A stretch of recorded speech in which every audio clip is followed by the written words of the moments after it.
Hello everybody.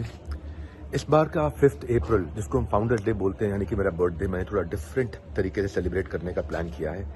You will witness the greatest story of my bounce back.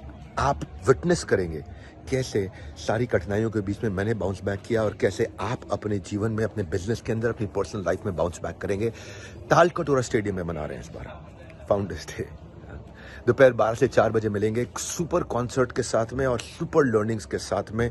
Bounce back को आकर के experience करिए। ये एक ऐसा इवेंट है जो मैं सालों से कर रहा हूँ और हर आदमी इसकी कसम खाता है कि ऐसा एक्सपीरियंस कभी नहीं हुआ। मैं आपको वचन देता हूँ, आप आएंगे वहाँ पे और खुद एक्सपीरियंस करेंगे। 5 अप्रैल अपनी सीट्स ब्लॉक कर लीजिए। तालकटोरा स्टेडियम लिमिटेड है, ये इंदिरा गांधी स्टेडियम नहीं है, थोड़ा छोटा स्टेडियम है। मिलते हैं आपसे 5 अप्रैल। Bounce back.